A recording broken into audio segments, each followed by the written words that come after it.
안녕하세요. 폭우 같은 남편에게서 탈출하게 된 40대 싱글맘 인사드려요. 살다 보면 저 사람 왜 저렇게 답답하게 사나 그런 생각을 하게 될 때가 있잖아요. 저는 제가 그런 생각을 하게 될 줄은 꿈에도 몰랐거든요. 그 호구의 주인공은 내 남편이었고 그런 호구를 털어먹는 나쁜 놈은 시댁이었거든요. 그런 남편의 환장할 만한 행동은 둘째 아이가 태어나고 약 100일이 지날 무렵부터 시작됐어요. 그전에는 착한 사람이라고만 생각했지 그게 호구짓이라는 생각을 한 번도 해본 적은 없거든요.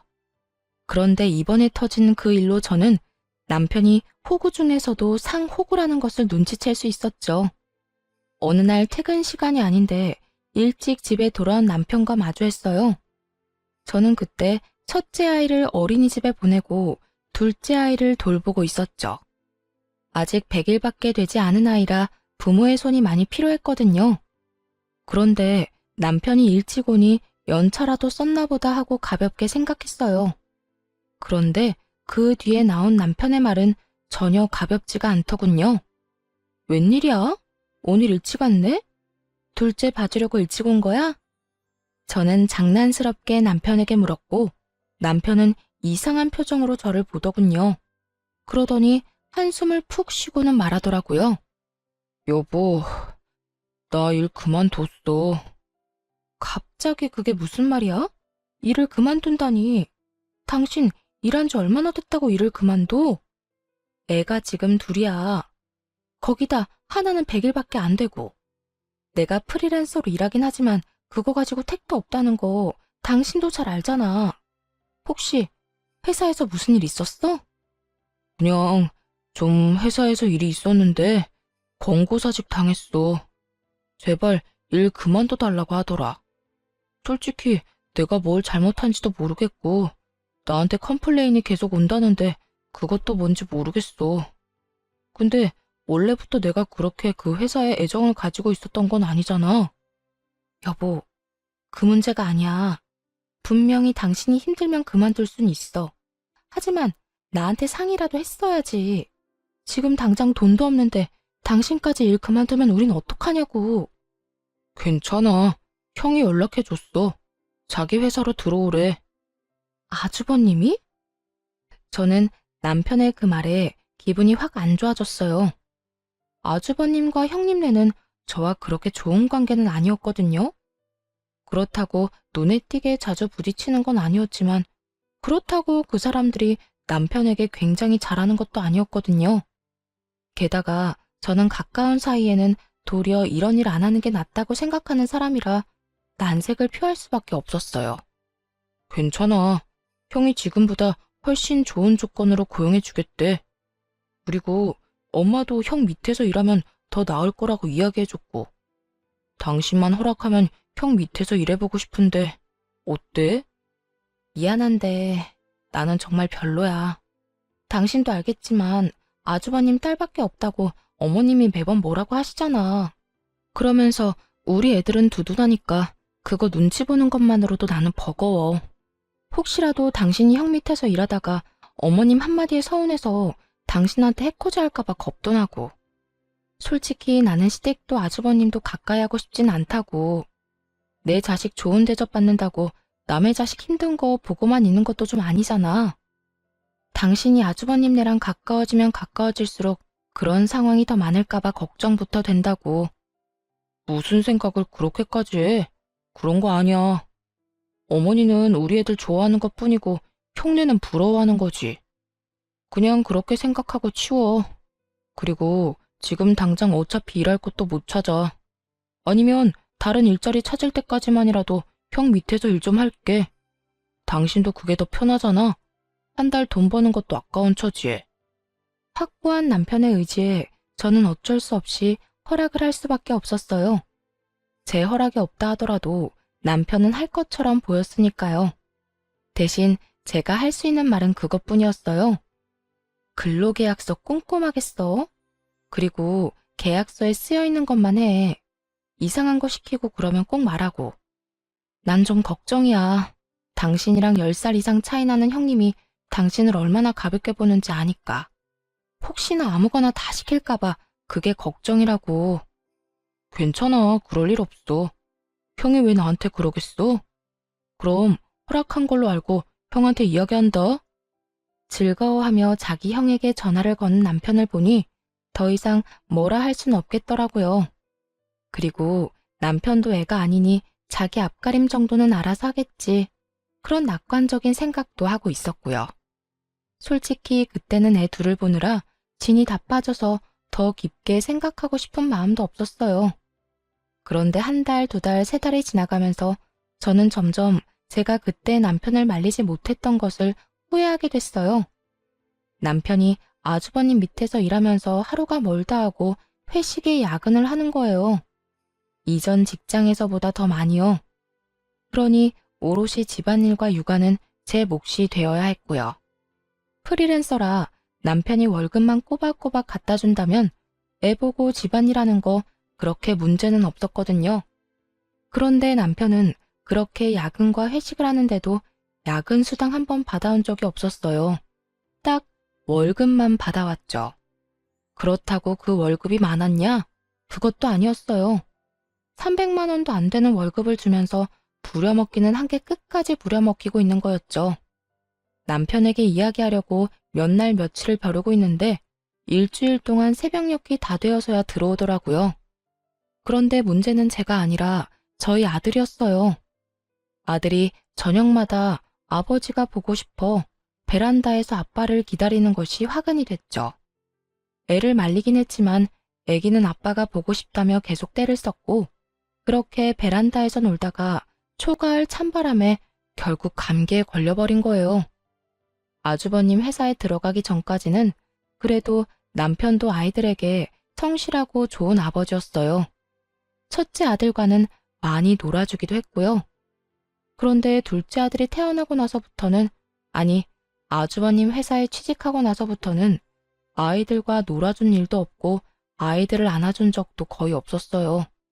주말에도 쓸데없는 일로 불려가기 일쑤였으니까요. 그렇게 감기에 걸린 지 며칠 동안 저는 힘든 시간을 보내야 했어요.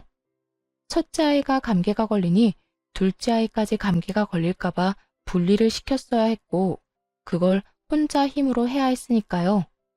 결국 터지다 못해 남편에게 전화를 하려던 찰나 아들의 몸이 축 늘어지는 걸 발견했어요.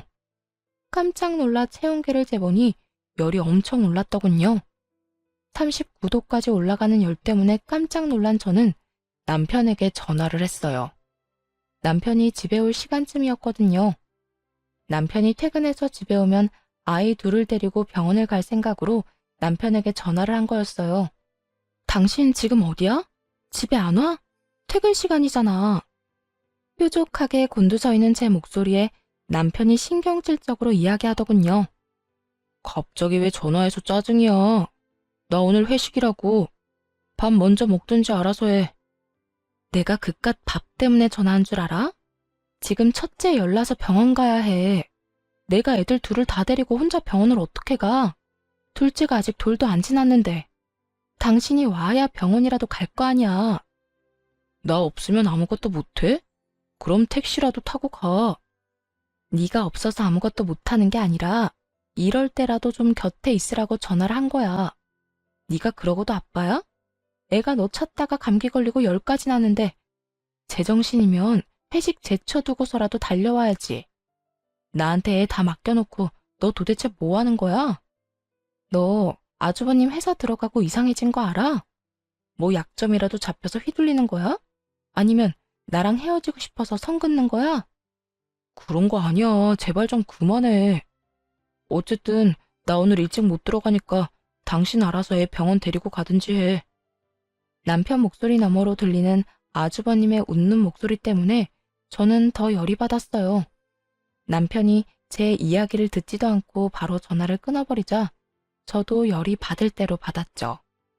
그래서 둘 다 엿 한 번 먹어봐라 하는 심정으로 시모에게 전화를 걸었어요.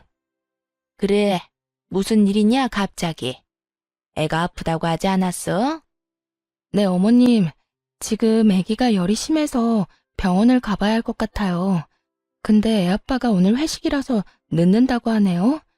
죄송하지만 차가 없어서 그런데 어머님이 차 몰고 와주시면 안 될까요? 지금 둘째도 감기 기운이 있어서요. 뭐?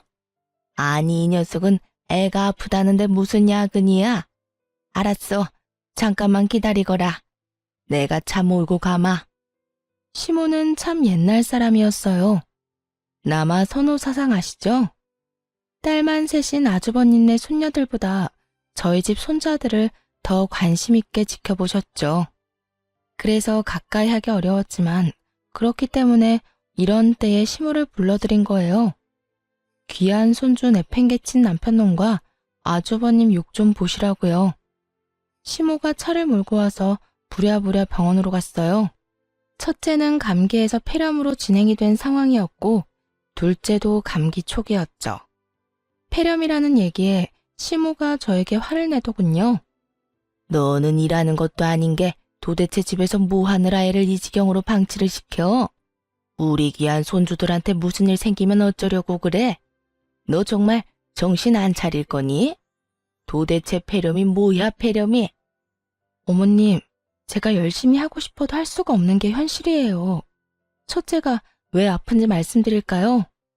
첫째요, 아빠 보고 싶어서 베란다에서 아빠 기다리다가 초가을 날씨에 감기 걸린 거예요. 그런데 이 사람이 애가 그렇게 감기 걸린 걸 알고도 집에 들어오질 않고 매일 새벽에 들어오니 애기는 더 애 같아고 그러다 보니 폐렴으로 진행된 거고요. 이게 제가 막는다고 막아지는 일이에요? 애가 아빠 보고 싶다는 걸 그럼 어떻게 말릴까요?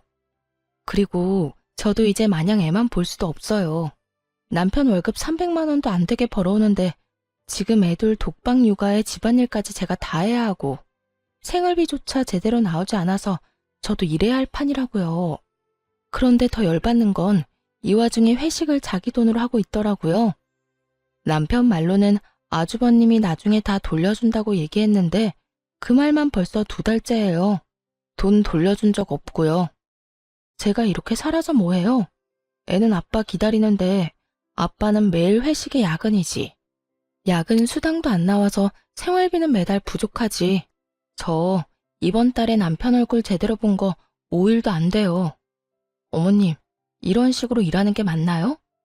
아주버님 직장에 괜히 보낸 것 같아요. 애한테도 몹쓸 짓이고. 제 말에 시모가 깜짝 놀랐어요. 그런 상황이라고는 전혀 상상도 못하고 있던 것 같더군요. 노발대발한 시모가 당장 아주버님에게 전화를 걸더군요. 그리고는 당장 소아과 앞으로 오도록 이야기하더군요. 너 동생 데리고 쓸데없는 일 하고 다닐래? 무슨 야근이랑 회식이 이렇게 많아? 너 동생 그러려고 데리고 갔니? 엄마가 이야기했지? 동생 제대로 돌봐주라고. 너 때문에 빚 못 보고 살았어도 네 동생이고 우리 손주들 아빠야. 너 동생한테 잘해야 한다고 몇 번을 이야기했어? 이런 식으로 늦게까지 애 데리고 있지 마. 쓸데없는 일 가지고 우리 손주들이 아빠 보고 싶은데 아빠도 못 보게 하는 게 말이 돼. 그리고 월급은 왜 또 그렇게 적게 줘? 야근시켰으면 수당도 맞게 챙겨줘야지. 동생을 무슨 하인처럼 부려먹어? 어머니, 그런 게 아니고 직원들 사기 차원에서 그런 거고 돈은 곧 주려고 했어요. 야근도 회식도 한 달에 한두 번이면 되지. 곧 주려고 했어가 아니라 지금 당장 줘. 내가 보는 앞에서. 그리고 한 번만 더 우리 손주들 안 좋은 소식 들리면 그때는 너라도 용서 못해. 알아들어? 따끔한 시모의 말 때문인지 그 뒤로 남편의 야근과 회식은 확연히 줄었어요. 그리고 돈도 제대로 받았죠. 그것만으로도 좀 숨통이 트이더군요. 그러나 그 뒤로 아주버님은 저를 눈의 가시처럼 여기기 시작했죠. 그리고 그건 형님도 마찬가지였어요. 형님은 아주버님과 결혼해서 딸만 셋을 낳았어요. 요즘 같은 시대에 딸이 더 좋다고 하고 저도 딸을 원했지만 이 시댁만큼은 다른 나라 이야기였죠. 아들을 낳지 못한 것이 죄인이 되는 곳이 바로 이곳이었으니까요. 남편이 시모에게 인정을 받지 못해도 저희가 그나마 시댁의 도움을 받으며 살 수 있던 것은 저희 두 아들 덕분이기도 했어요. 형님네가 아들이 없으니 자연스레 시모의 관심이 저희 아들들에게로 향했으니까요. 그런데 그 시모의 관심이 이런 무참한 일을 불러일으킬 줄은 저도 상상조차 못했어요. 제가 졸도할 만큼 충격적인 소리를 들은 건 둘째가 돌이 될 무렵이었어요. 그게 무슨 말이야? 우리 애들을 아주버님 집에 입양을 보내자고? 당신 미쳤어? 그게 왜 미칠 일이야? 형님네 딸밖에 없잖아. 그래서 어머니가 우리 애들 둘 중에 한 명을 형 아들로 보내자고 말씀하셨어. 벌써 오래전부터 어른들 사이에 이야기 나왔던 걸로 아는데? 아니, 그런 걸 왜 어른들이 결정하는 거야? 우리 애들 일이잖아. 애들이 어떻게 하고 싶은지 물어봐야지. 그리고 아직 어린애를 엄마와 떼어놓는다고? 상식적으로 이해가 가? 다 커서 데려간다고 하면 애한테 물어보기라도 하지. 어릴 때 데려가겠다는 건 나랑 연을 끊어놓겠다는 거랑 뭐가 달라? 아무것도 모를 때 보내는 게 낫지. 그리고 생각해봐. 별거 없는 우리 집에서 지내는 것보다 형님네에서 누릴 거 다 누리면서 지내는 게 더 낫다고 생각하지 않아? 그건 당신 생각이지. 지금 애들한테는 정서가 더 중요해. 근데 거긴 지금 이미 3명이나 자식이 있잖아. 게다가 당신 아주버님이랑 형님이 우리 애한테 잘해줄 거라고 생각해? 여태껏 딸만 낳았다고 어머님한테 그렇게 구박을 받은 형님이? 갑자기 아들 생기면 잘됐구나 하고 잘해줄 거라고? 당신 바보야? 그건 네 편견이고 그런 식으로 좀 생각하지 마. 어디 모르는데 보내냐? 그런 것도 아니잖아. 다 지들 좋으라고 하는 일인데 당신도 너무 고깝게 보지 말고 이해를 좀 하려고 노력을 해. 아니, 난 절대 못해. 나는 우리 애들 다른 데 입양 보낼 생각 없어. 당신이 만약에 우리 애들 계속 다른 사람한테 넘기려고 하면 난 절대로 당신 용서 안 할 거야. 무슨 일이 있어도 애들만은 지킬 거라고. 아, 됐어. 됐으니까 그만 이야기해. 어차피 당신이 거절하든 말든 그렇게 될 일이야. 부모님이 그렇게 하자고 했으니까 당신이 싫어해도 그렇게 될 거야. 여보, 야! 남편은 제 말도 듣지 않고 나가버리더군요. 이 인간이 정신을 놨나 싶었어요. 어떻게 자기 자식을 이렇게 아무렇지 않게 보낼 생각을 해요? 이미 애가 셋이나 있는 집에 저희 애를 보내자는 것도 마음에 안 들었고 저희 아들에게 안 좋은 감정을 가지고 있는 형님네라는 것도 더 마음에 안 들었어요. 죽었다 깨어나도 저는 아이를 그 집에 보낼 생각은 없었어요. 그런데 그날 남편과 싸운 저녁, 남편이 사용한 카드 내역이 제 폰으로 날아왔더군요. 평상시에는 쓰지도 않는 제 이름으로 된 카드였는데 무슨 정신인 건지 그 카드를 사용한 것 같더라고요. 그런데 그 내역이 모텔이었던 거죠. 집에 원자폭탄 수준의 폭탄을 터뜨려 놓고 모텔이라니. 기가 차서 말도 안 나왔지만 순간 이걸 이용하면 나중에 애 때문에 우리가 이혼하게 되더라도 좋은 변명거리가 되지 않을까 하는 생각에 그 다음 날부터 몰래 남편의 뒷조사를 부탁했어요. 그리고 저는 일주일 만에 아주 중요한 사실 2가지를 알게 됐죠. 남편이 웬 젊은 여자를 거래 내역에 나온 모텔에 데려다 준 건 맞더라고요. 그런데 알고 보니 그 여자는 남편의 상간녀가 아니었어요. 조사한 사람들에 의하면 그곳에 나타난 사람은 다른 사람이고 그 사람이 같은 직장 사람이라고 했어요. 그 사람이 보여준 사진을 보고 충격을 받았어요. 그 사진 속 남자는 아주버님이었으니까요. 아주버님이 젊은 여자와 바람을 피고 있었고 더 조사를 해보니 그 여자와 아주버님 사이에 아들도 하나 있더군요. 저는 속으로 잘됐다 하고 외쳤어요. 저 남자아이가 아주버님의 아이라면 굳이 저희 애들을 데려갈 필요가 없으니까요. 그 애를 데려오면 저절로 모든 문제가 해결될 일이었죠. 그리고 며칠 지나지 않아 시모가 저희를 집으로 불렀어요. 남편이 아무 말 없이 자연스럽게 행동하는 걸 보니 아마 저희 애들을 아주버님의 호적에 올리는 일로 부르는 것 같더군요. 저는 마음을 단단히 먹었어요. 제가 앞으로 할 일이 형님네 집안을 풍비박산으로 만드는 한이 있더라도 제 아이들을 지키겠다고 다짐했으니까요. 자, 다들 왔으니 이야기해볼까 한다. 첫째야, 너희 집에 아들 들어설 일이 없어 보이니 둘째네 아들 둘 중에 하나를 데려가거라. 그리고 네 호적에 넣고 네 자처럼 키워. 이 아버지가 이룩한 거, 네 조부모님이 이렇게 만든 거 모두 장남 장손에게 물려줄 거다. 그런데 지금 대를 이을 아들을 네가 낳지 못하고 있으니 조상님 뵐 낯이 없어. 이렇게 시간 끌지 말고 아직 애들 어릴 때 너희들 자식으로 데려가서 열심히 키워. 그 이야기에 저보다 더 깜짝 놀란 사람이 형님이었어요. 미리 언지를 받았던 저와는 달리 그런 이야기를 들은 적도 없던 모양이더라고요.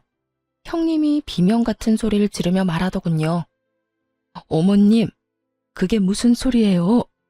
요즘 세상에 아들, 딸이 뭐가 그렇게 중요해요? 저희 딸들 중에 뛰어난 애도 얼마든지 많고 제 아버지 회사 이어받겠다고 하는 애들도 있어요. 그런데 굳이 조카까지 데려와서 저희가 키울 필요가 있나요? 그럼 네가 아들을 낳지 그랬냐? 아들 하나 낳아주지도 않으면서 시집가면 출가 외인 될 딸년들만 주렁주렁 낳아놓고 넌 도대체 무슨 배짱으로 그런 얘기를 하니? 옛날 같았으면 너는 둘째 낳고 이미 친정으로 돌아갔을 팔자야. 어머님, 그래도 이건 너무하세요. 남의 애를 키우라는 말을 어떻게 이렇게 쉽게 하세요? 저보다 더 발악하는 형님을 시모가 싸늘한 눈길로 바라보더군요. 시모 눈에 형님은 죄인이나 다름없었으니 어쩔 수 없었어요. 형님이 무슨 말을 해도 듣지 않을 게 뻔했어요. 어머님, 제가 드릴 말씀이 있어요. 아주버님한테 아들이 없다는 이유로 지금 저희 애들 아주버님 아들로 입양시키겠다는 거잖아요. 그렇게 안 하셔도 될 것 같은데요. 그게 무슨 말이냐? 첫째는 딸만 셋이야. 딸한테 다 물려주자는 말이야? 대 끊기게 하고. 아니요, 그게 아니라 사실 얼마 전에 저희 남편이 제 카드로 모텔을 간 적이 있더라고요. 그래서 남편이 바람이라도 났나 싶어서 조사를 했더니 남편이 바람난 게 아니라 다른 사람이 바람이 났더라고요. 그 바람난 사람이 아주버님이었고요. 그런데 아주버님이랑 상간녀 사이에 아들이 하나 있더라고요. 아주버님이랑 무척 친해 보이던데. 그 아이 아주버님네 아들 맞죠? 뭐라고? 죄수씨, 동서, 도대체 무슨 말을 하는 거야? 제 말에 집안이 한바탕 뒤집어졌어요. 형님은 제게 무슨 소리 하느냐며 말도 안 되는 소리 하지 말라며 소리를 질렀고 아주버님은 저를 째려보기만 하더군요. 그런 아주버님을 보며 말했어요. 어머님, 저는 저희 애들 아주버님네 보낼 생각 절대 없어요. 그러니까 그 아들 데리고 와서 손주 삼는 게 어떨까 싶네요. 아주버님 아들이기도 하고. 재수씨, 지금 뭐 하는 거예요? 어떻게 내 뒷조사를 할 수가 있어? 그러는 재수씨는 털어서 먼지 하나 안 나올 것 같아? 나도 당신 뒷조사 한번 해볼까? 뒷조사 하시든 말든 상관없는데 저는 제 아이 지키기 위해서라면 뭐든지 합니다. 그리고 뭐라도 이용해야죠. 어차피 데려가서 곱게 키울 것도 아니면서. 제 남편한테 하는 것만 봐도 애한테 어떻게 할지 안 봐도 뻔하지 않나요? 여보, 그만 좀 해. 도대체 왜 이러는 거야? 왜 그런 얘기하기를 여기서 하는 거냐고. 여기 아니면 어디서 해. 여기서만 할 수 있는 말이잖아. 우리 애들 안 뺏기려면 무슨 말인들 못해? 당신이야말로 도대체 무슨 생각이야? 애들을 어떻게 그렇게 쉽게 준다 말해. 애는 너 혼자 낳았어? 야, 안 되겠다. 너 재수씨랑 이혼해. 어떻게 사람이 사리분별도 못하고 집에 논란만 일으키는지 모르겠네. 당신 진짜 이런 식으로 나오면 형님 말대로 나 당신이랑 이혼할 수도 있어. 이혼? 나야말로 원한다 이 정신 나간 놈아. 당신이랑 결혼 생활 유지해봤자 내 새끼 남의 집에 뺏기는 거밖에 더 있어? 나는 내 새끼 절대로 뺏길 생각 없어. 우리 이혼하더라도 친권 양육권은 내가 다 가져갈 거야. 그건 당신도 못 막아. 왜 내가 못 막아? 내가 아빠인데. 내가 원하면 애들 다 내가 데려올 수도 있어. 결국 애 입양과 관련된 주제는 변질되어 저희 부부 이혼 이야기로 확대되어 버렸어요. 그러자 시모가 소리를 지르더군요. 다들 조용히 하거라. 왜 갑자기 이런 이야기가 나온 거니? 그리고 왜 갑자기 첫째네 이야기까지 나온 거야? 그런 방법을 찾을 만큼 제가 절박하다는 뜻이에요. 저는 아무리 어머님 뜻이라도 애들 못 줘요. 그렇게 싫어? 이혼을 하고 싶을 정도로? 그런데 나도 우리 손주들은 포기 못한다. 이혼하고 싶으면 하렴. 나는 절대로 애들 친권이랑 양육권은 너한테 넘길 생각 없으니까. 그리고 첫째, 넌 네 상간녀랑 애 데리고 한번 집에 와라. 내가 보고 결정할 테니까. 제 이혼에 남편보다 시모가 더 큰 산이 되었지만 저는 크게 후회는 안 했어요. 제가 숨겨둔 비장의 수가 있었으니까요. 그렇게 저와 남편의 이혼 소송이 진행됐어요. 그리고 제 예상대로 시모는 아이들의 친권과 양육권을 가져오기 위해 기를 쓰고 소송에 임하더군요. 저도 질 생각은 없었어요. 시부모님은 저희 아이들을 아주버님 집에서 부유하게 키울 수 있다고 설득하려 애쓰더군요. 자칫 잘못하면 능력도 없는 제가 애들 친권을 뺏길 수도 있었죠. 하지만 저희 집 거실에서 녹화된 동영상에 순식간에 그 설득은 묵살되고 말았어요. 야, 저리 안 떨어져? 내가 왜 너희를 돌봐야 해? 어머님도 너무하시지. 어떻게 얘네들을 나한테 맡겨? 오지 말라고. 형님이 다가오는 저희 첫째에게 소리를 지르며 가까이 다가오지 못하게 하는 장면이 찍혀 있었거든요. 내 자식들은 귀여움도 못 봤는데 이 조그만한 게 남자라는 이유 하나만으로 우리 애들한테 갈 관심을 다 가져가잖아. 진짜 재수 없는 것들. 생긴 것도 지들 엄마랑 닮은 탓에 더 재수가 없어. 나중에 어머님 재산 얘들한테 다 물려준다고 하기 전에 아들 하나 낳아야 되는데 왜 소식이 없어? 진짜 짜증나 죽겠네. 야, 오지 말라고 했지? 이것들이 벌써부터 말도 안 들어 처먹고 난리야. 저번 시부 생일에 우리 집에 모였던 날의 영상이었어요. 저와 형님, 시모 이렇게 셋이 모여서 시부 생일상을 준비하고 있었는데 그 중간에 제가 모자란 물건을 사러 가야 했죠. 그리고 제가 나간 사이에 시모도 잠깐 형님에게 아이들을 맡기고 나가 모양이었고요. 제가 돌아왔을 때는 아무 일 없어 보였는데 그날따라 잠들지 못하고 칭얼거리는 애들 때문에 영상을 돌려봤던 거예요. 그리고 이걸 찾아냈고요. 그 영상을 보는 동안 시부모는 부들부들 떨고 형님은 얼굴이 새파랗게 질렸더군요. 어머님, 이게 무슨 일이냐면요. 제가 다 설명할 수 있어요. 그냥 애가 너무 가까이 붙는 바람에 다칠까봐. 그만. 네 말 따위 듣고 싶지도 않다. 내가 손주를 얼마나 귀해하는지 알면서도 저딴 짓을 해? 그리고 이 이혼 소송하면서 나는 애를 너희들이 키울 거라고 이미 말해놨어. 이걸 안 봤으면 내 손주들이 너한테 핍박받으면서 괴롭게 크는 꼴만 봤겠구나. 이제 아시겠죠?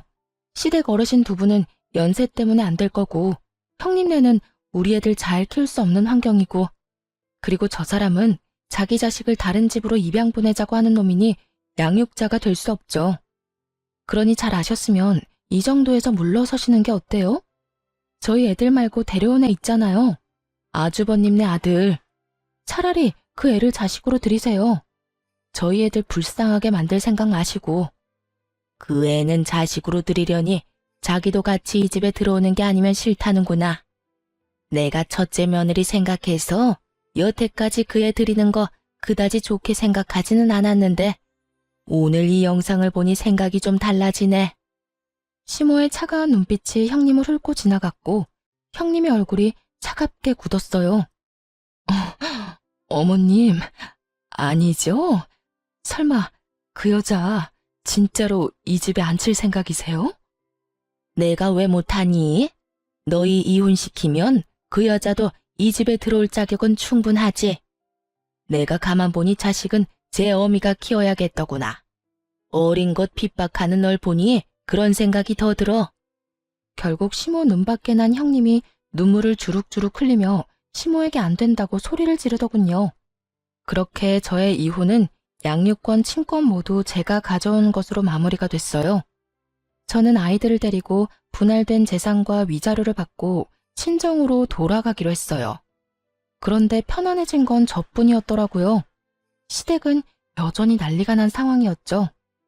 저번에 저희 부부 이혼 소송 도중에 시모가 아주버님과 형님에게 이혼을 하라고 한 것 때문인지 상간녀가 아주버님 집을 자기 집처럼 들어왔거든요. 미래의 시어머니가 그러라고 했다면서요. 그런데 그렇게 밀고 들어온 날 형님도 무슨 생각인지 시모에게 상간녀의 아들에 대해 친자 검사를 해보라고 했다는 거예요. 철두철미한 시모도 그 말에 일리가 있다 싶었겠죠. 처음에야 장남에게 장손이 생겼다는 말을 듣고 반색하며 반가웠을지 몰라도 남의 씨를 데려온 거면 끝나는 거잖아요. 그렇게 검사를 맡겼는데 결과가 나온 날이 공교롭게도 시모가 저희 아들들과 마지막으로 얼굴 보며 인사하고 싶다고 했던 날이었던 거죠. 그 덕분에 저는 그 집안에 든 망조를 고스란히 목격했고요. 글쎄 검사 결과가 친자 불일치로 떴어요. 아주버님의 아들이 아닌 거죠. 그 일로 기세등등해진 건 형님이었어요. 어머님, 보셨죠? 저 상간녀가 다른 놈에 낳아놓고는 남편 자식이라고 우기는 거. 우리야말로 뻐꾸기 자식을 키울 뻔했어요. 형님은 상간녀를 비웃으며 그렇게 말했지만 상간녀도 지지 않더군요. 상간녀는 피식 웃더니 형님에게 말했어요. 그러는 자기는 굉장히 순결한 척하네.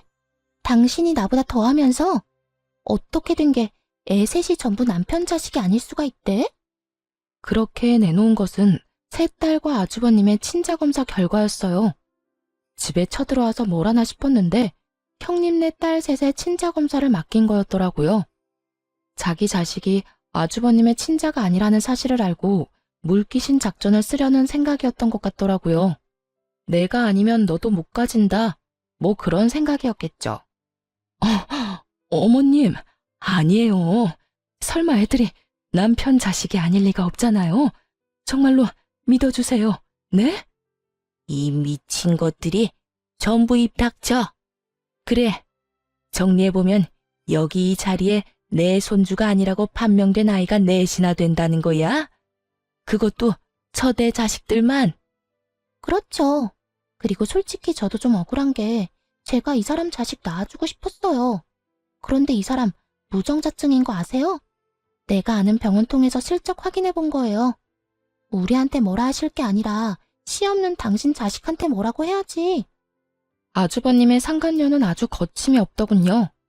이왕지사 이 집안에 못 들어오게 된 거 아예 다 망쳐놓을 생각으로 입을 떠벌리더라고요. 시모가 완전 열이 받아서 상간녀를 내쫓았어요. 그리고 아주버님에게 화를 내더군요. 넌 도대체 뭐 하는 놈이야?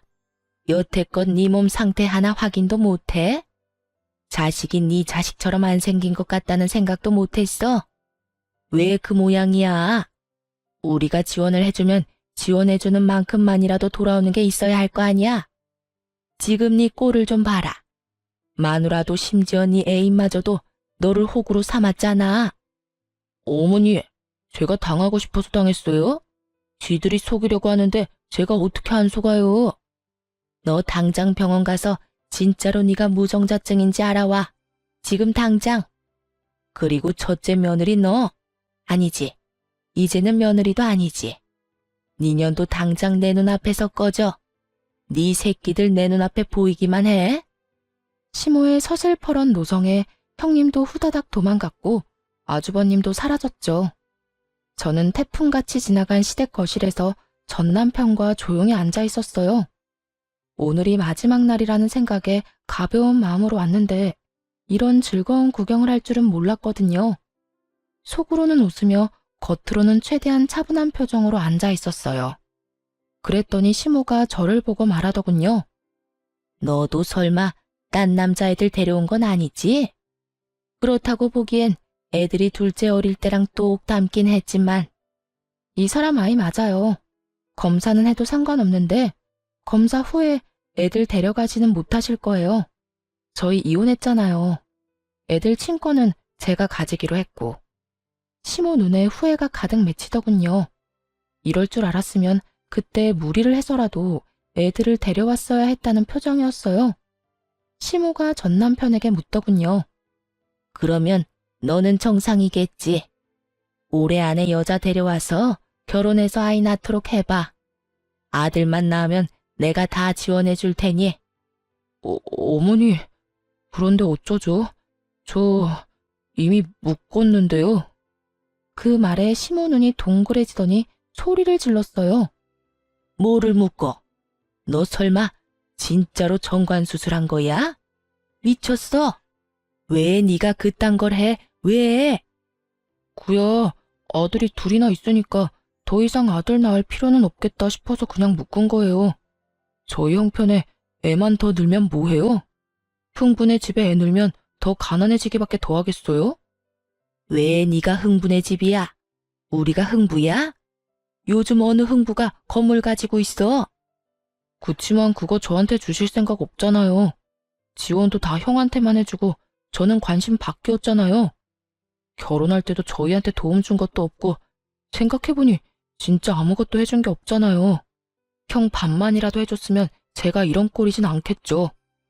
말을 하다 보니 빈정이 상하고 자신의 현실이 떠올랐는지 전 남편이 시모에게 대들면서 큰 소리를 치더군요.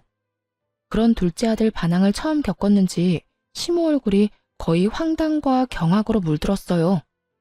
너 지금 엄마한테 그게 무슨 말버릇이야? 네가 어떻게 우리한테 그런 말을 해? 키워주는 애도 모르는 배은망덕한 놈. 전 남편과 시모가 한바탕 싸우기 시작하자 저는 그 사람들 몰래 애들 데리고 빠져나왔어요. 그리고 그 뒤로는 그 사람들 소식도 못 들었죠. 궁금하긴 했지만 관심 끊었어요. 지들이야 지지고 볶든 저랑 뭔 상관이에요. 저는 제 갈 길만 열심히 찾아가면 그만인데. 그런데 시부모와 남편이 우리 애들 보고 싶다며 얼굴만이라도 보고 싶다고 하더군요. 우리 애들이 보고 싶어? 어머님이 보고 싶은 거 아니고? 당신은 애들을 남의 집에 넘겨도 되는 애들한테 별 생각 없는 인간이잖아. 내 말 틀려? 그 일은 진짜 미안하다고 생각하고 있어. 형수님이 그런 사람인지도 몰랐고, 형도 그런 일이 있었던 건지도 몰랐으니까. 이혼했지만 면접 교사권이 있으니 어쩔 수 없이 만났어요. 그런데 시모도 같이 나왔더라고요. 제가 그 집에서 나오기 직전까지만 해도 싸우고 있던 두 사람이 화해를 한 건지 임시로 휴전을 한 건지는 모르겠지만 분위기는 나빠 보이지 않더군요. 그런데 두 사람이 하는 말이 더 웃겼어요. 예, 내가 참 미안했다. 애들을 남의 자식으로 보내는 게 엄마 입장에서 얼마나 힘든지 생각도 못했어. 그냥 그렇게 가면 애들한테는 더 좋을 거라는 생각만 했지. 변명하는 건 아니지만 그렇게 첫째 아들로 입양되면 우리 전 재산 다 물려주려고 했으니까. 그러니까 우리 의도가 그렇게 나쁜 것만은 아니었다는 걸 네가 알아줬으면 좋겠구나. 그리고 앞으로 첫째 며느리가 했던 그런 나쁜 일은 절대 없을 거야. 앞으로는 이라는 단어가 무척 거슬리더군요. 그래 여보, 나도 미안해. 형이 그런 사람인지도 몰랐고 형님도 그런 사람인지 몰랐지. 저 애들 데리고 다시 돌아오면 안 돼? 우리가 더 잘할게. 엄마도 우리 애들한테 다 지원해준다고 했고. 아니, 난 싫어. 자식들한테 사랑 없는 아빠랑은 같이 살고 싶어도 그렇게 못 살아. 이미 신뢰가 다 깨져버렸으니까. 여보, 잘 생각해봐. 아니면 애 하나라도 형 밑으로 넣어주면 안 돼? 대신 부모님이 형 말고 우리 애한테 유산 다 물려주신다는데. 엄마가 우리 애들 친자검사 다 했는데 내 자식이라고 결과 나와서 다 해주신대. 저 모르게 친자검사까지 했다는 말에 헛웃음이 나오더군요. 그 와중에 또 저를 의심해서 그런 짓까지 했다는 게 너무 가소롭고 짜증나서 열받았지만 전 남편이 다시 자기 형 밑으로 애 넣겠다는 말에는 참지 못하겠더라고요.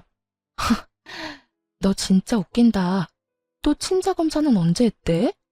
의심됐으면 그냥 의심하고 말지. 그랬으면 이렇게 우리 애들 나 찾아와서 그딴 미친 소리는 안 했을 거 아니야. 그래, 우리 애가 네 핏줄인 건 맞아. 그건 빼도 박도 못하는 진실이지. 그런데 왜 굳이 또 아주버님 밑으로 애를 넣으려는 거야? 정신 나갔어? 네가 키우겠다고 했으면 단 1초라도 생각이라는 건 해봤을 거야. 그런데 아주버님은 절대 안 돼. 넌 그렇게 당하고도 아주버님을 몰라? 여보, 형 욕하지 마. 형도 이번에 많이 반성했어. 그런 일 벌인 건 형이 잘못한 일이지만 그렇다고 우리한테 직접적으로 폐를 끼친 적도 없잖아. 그래, 예, 그게 중요한 거지. 걔 마누라가 잘못한 거지 걔가 잘못한 건 아니잖니. 그러니까 너도 오해를 풀고. 두 분 다 여태껏 모르고 계시네요. 이렇게 순진하실 수가. 그렇게 믿고 따르던 당신 형님, 어머님 아들이 어떤 짓을 했는지 제 입으로 알려드려요? 뜬금없는 제 말에 둘 다 무슨 소린가 싶어 눈치만 보더군요. 그래서 제가 확 질렀죠. 당신 회사 권고사직 당한 거 누가 당신 이름으로 컴플레인 거는 바람에 권고사직 당했다고 했지?